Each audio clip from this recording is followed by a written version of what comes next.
Students, this is Vicky Verma from zero classes. और आज हम बात करने वाले हैं आज के बहुत ही जो मुद्दा काफ़ी गर्म हो रहा है कि हमारे जो सीएम है मनोहर लाल खट्टर जी, उन्होंने काफ़ी अहम फैसला लिया है। एक बात तो उनके फैसले जैसा कि उन्होंने क्या किया कि एचएसएससी को ऑर्डर दिया कि 1 साल तक कोई भी वैकेंसी नहीं निकलेगी और कोई स्टूडेंट के लिए कोई तैयारी करने की कोई ज़रूरत नहीं है। आप घर बैठो, 1 साल तक कोई वैकेंसी नहीं आ रही है, ऐसा उनका बयान है। इससे एक बात का तो पता चलता है कि मनोहर लाल खट्टर जी हैं, ये हम स्टूडेंट्स के बारे में सोचते तो हैं कम से कम ऐसे समय में जब क्या है कि पूरा हरियाणा, पूरा देश, पूरी दुनिया कोरोना से पीड़ित और कोरोना के बारे में सोच रही है कि इसका इलाज कैसे हो, वहाँ पे हमारे सीएम मनोहर लाल खट्टर जी बैठ के ये विचार करते हैं। देखो, आप सोचो कि ऐसे समय में ना हमें विचार नहीं आता कि यार हमें पढ़े कैसे, हम किस वैकेंसी की तैयारी करें। हमारे विचार में भी यही आता है कि यार ये लॉकडाउन है ना, जो ये कैसे ना कैसे ख़त्म हो और लोगों के काम धंधे जो है ना वो शुरू हों। और वहाँ पे आप सोचो कि मनोहर लाल खट्टर जी बैठ के घर में बैठे, उनके विचार कैसे आया एचएसएससी को बंद करने का। उनको ज़्यादा चिंता हो रही है आर्थिक स्थिति की। तो आपको भैया एक बात बताएं कि ये जो आर्थिक स्थिति है ये क्या एचएसएससी के एग्ज़ाम्स पे टिकी हुई है सारी? भैया मुद्दे और बहुत हैं। और एचएसएससी और ये तो आपका सीडीएलयू तो ये हरियाणा सरकार की तानाशाह है, जो इनको क्या बनाने का मुद्दा है, जरिया है, एक पैसा बनाने की एक मशीन है जो सीडीएलयू और एचएसएससी। आप में से बहुत स्टूडेंट होंगे जो एचएसएससी और सीडीएलयू से बहुत बार जिन्होंने क्या है कि मुफ्त का उनको चढ़ाया होगा फीस देके। जैसे सीडीएलयू की तो एक खासियत है कि बच्चे का पेपर चाहे सारा सही हो, लेकिन उसको एक आधे में तो कंपार्टमेंट दे के, ताकि कंपार्टमेंट का पैसा आए तो हमारी जो यूनिवर्सिटी है ये तरक्की करे और हमारी हरियाणा सरकार तरक्की करे। और सेकंड, एचएसएससी की तो आप बात ही छोड़ दो कि शरेआम आप ऑनलाइन अपनी फ़ीस पे करते हो और वहाँ पे क्या होता है कि आपकी फ़ीस जो होती है बीच में ही रह जाती है। क्या होता है कि बीच में कैंसिल हो जाती है। कई बार फ़ीस पे करते हैं, फ़ीस बीच में कैंसिल हो जाती है, उसके बाद आपके अकाउंट से फ़ीस कट जाती है, उसके बाद फ़ीस कहाँ गई ये किसी को नहीं पता। और ये एक स्टूडेंट के साथ नहीं, लाखों स्टूडेंट्स के साथ होता है। जो मेरी वीडियो देख रहा है उसके साथ भी शायद हुआ हो। और हर बच्चा ये सोच के कि 200 की बात है, 500 की बात है, 1000 की बात है, ये सोच के हर बच्चा छोड़ देता है। लेकिन हर बार एचएसएससी अपनी गलती दोहराता है और वो पैसा कहाँ जाता है, वो इन सरकारों की जेबों में जाता है। लेकिन जब बात आती है जॉब निकालने की, तब मनोहर लाल खट्टर जी को चिंता होती है कि इस वैकेंसी देने से जो मेरा देश की आर्थिक स्थिति है वो क्या होती जा रही है, खराब होती जा रही है। जब इलेक्शन का टाइम आता है तब मैं गरीब परिवार से जन्मा हूं, मैं किसान का बेटा हूं, मैं मिट्टी में पला हूं।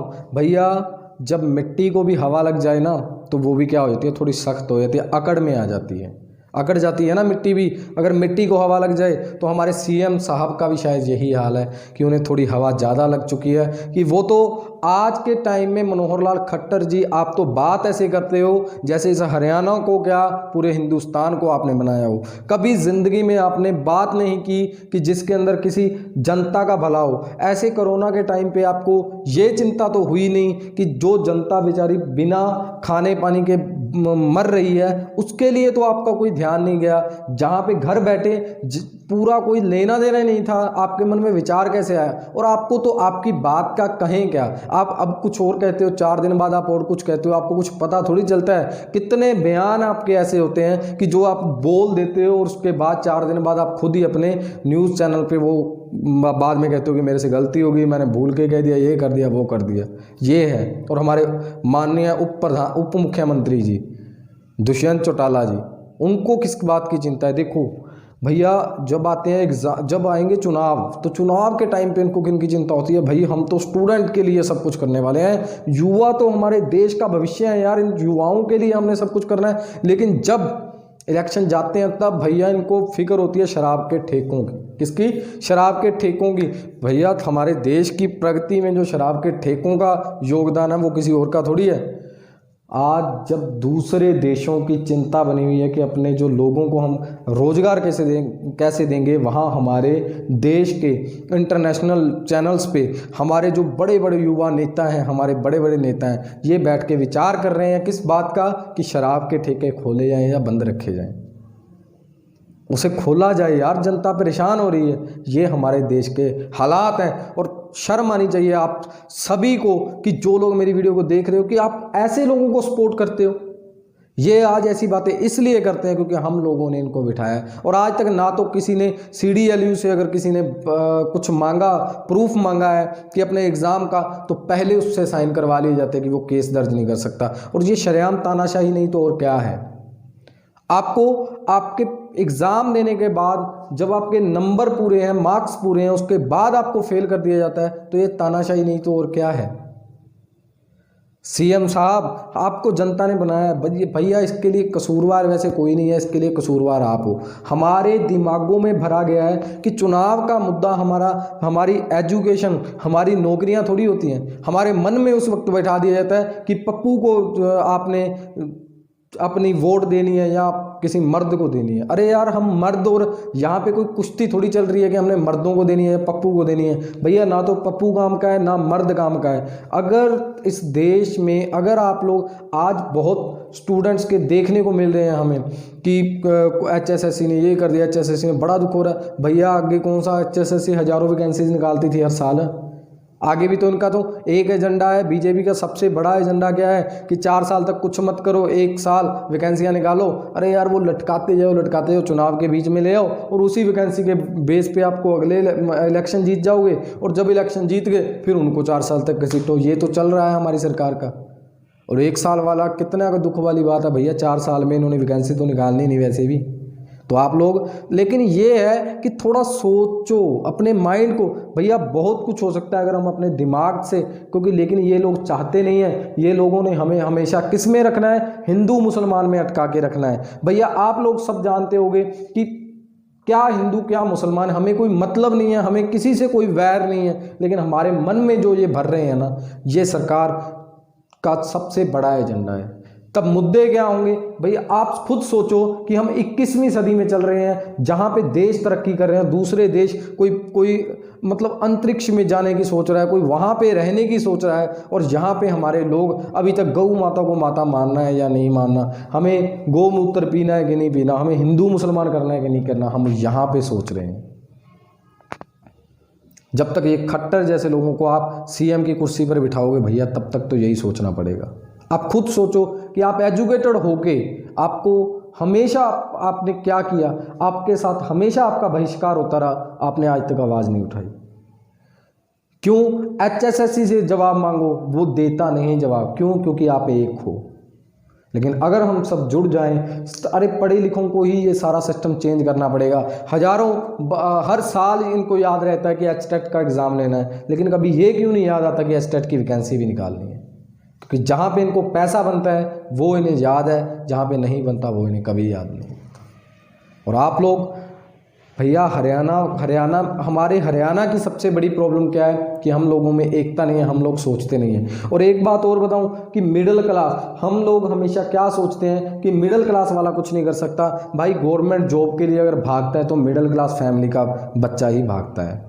और अगर आप मिडिल क्लास के अगर सभी इकट्ठा होंगे फिर बात बनेगी। किसी पे देखो, गब्बर फिल्म में गब्बर सबको अच्छा लगता है कि वैसा हो, लेकिन गब्बर बनना कोई नहीं चाहता, और ना ही मैं भी नहीं बनना चाहता। लेकिन बात क्या है कि अगर हम सब एक होके इनसे हिसाब मांगेंगे ना, तो इनको हिसाब देना पड़ेगा। वरना चुनाव के टाइम पे इनको कैसे हमारी गलियां याद आ जाती हैं, हमारी गली में पड़ा गंदगी याद आ जाती है कि इसे भी सही करवाना है, सभी करवाना है। लेकिन इलेक्शन के बाद आप बताओ कि कौन देखने आता है। हमारे देश को 25 साल, आज मेरी उम्र को हो गए 25 साल हो गए, और मैंने हमेशा एक ही मुद्दा सुना है कि पानी पूरा देंगे, बिजली पूरी देंगे, ये देंगे, और आज तक कभी मिला ही नहीं वो। 25 साल, 5 सरकारें बदल गई वहाँ पे, और पता नहीं कितने साल हमारे देश को आज़ाद हुए हो गए। तो ये हमारे देश का हालात है। अगर आप लोग अपनी ज़िंदगी को चेंज करना चाहते हो हर दिन, तो ये जो कर रही है ना ये सरकार 4 साल तक करती है, जो हमारे ऊपर थोपती है अपने ऑर्डर, जो खट्टर सरकार, जो खट्टर साहब जी, जो हमारे CM हैं, जो हमें आदेश देते हैं, क्योंकि वो तो राजा है ना, उनकी चाल भी देखा करो आप, उनके बोलने का स्टाइल देखा करो। वो तो बात ही नहीं करना पसंद करते हम जैसे लोगों से, तो उनको देखा करो। और वो जो थोपते हैं ना हम पे आदेश, उन सब आदेशों को ना आप लिखा करो कॉपी में। और जब 4 साल पूरे हो गए ना, तो 1 साल ये थोड़ा बहुत करके दिखाएंगे, जिससे हमारा मन चेंज होता है। लेकिन वोट जाने से पहले वो सारी चीज़ें पढ़ लेना, फिर आपको पता चलेगा कि ये क्या करते हैं। वरना सारी ज़िंदगी, क्योंकि इनका एक साल क्या 2 साल तो वैसे ही निकाल देंगे, और उसके बाद जिनकी एज लिमिट ख़त्म हो जाएगी उससे पूछ के देखोगे क्या होगी उसकी ज़िंदगी। भैया क्या इन्होंने ये फैसला क्यों नहीं लिया कि हम 1 साल तक अपनी कोई रैली नहीं करेंगे, बीजेपी वाले एक भी रैली नहीं करेंगे। कितना पैसा खर्च होता है, 20-20, 25-25 लाख खर्च होता है, बचाएं वो पैसा, देश की आर्थिक स्थिति को बदलें। आज खुद के पैसों की चिंता हो रही है, हम लोगों का क्या भाई, हम लोगों के काम धंधे बंद पड़े हैं, हम कहाँ जाएं। बिजली के बिल आप लगा के भेज रहे हो, साथ में ज़्यादा बढ़ा के भेज रहे हो, हर चीज़ के अंदर आप बढ़ा रहे हो, ये तानाशाही नहीं तो और क्या है। और अगर आप लोगों के साथ भी ऐसा हो रहा है तो मेरी वीडियो को शेयर जरूर करना, ताकि ये सीएम तक जरूर पहुंचे, तो उन्हें भी पता चले। और बाकी बच्चे क्या है कि हमें इकट्ठा होना पड़ेगा। देखो हमारे साथ हमारा पड़ोसी राज्य जो है पंजाब के अंदर सीएम की इतनी हिम्मत नहीं है कि ऐसे बयान कर जाए। हमारा लेना देना क्या है कि किस बात पे ये एचएसएससी को जॉब देने से रोक रहे हैं, एचएसएससी में वैकेंसियाँ क्यों नहीं निकाल रहे हैं। अगर आपके मन में भी ये सब विचार है तो प्लीज़ मुझे कमेंट में बताना। मैं वादा करता हूँ आपसे कि अगर आप लोग साथ दोगे तो हम जहाँ तक आप कहोगे वहाँ तक हम जाएंगे, और इस बार इनकी तानाशाही हम बिल्कुल नहीं चलने देंगे। अगर आपको मेरी वीडियो पसंद आई हो तो अपने दोस्तों से ज़रूर शेयर करना, और नेक्स्ट हम इसी मुद्दे पे बात करेंगे। अगर आपके साथ भी, आप में से अगर किसी भी स्टूडेंट के साथ ऐसा हुआ है जो बातें मैंने बताई हैं, तो प्लीज़ मुझे कमेंट में ज़रूर बताना। Thank you, bye bye.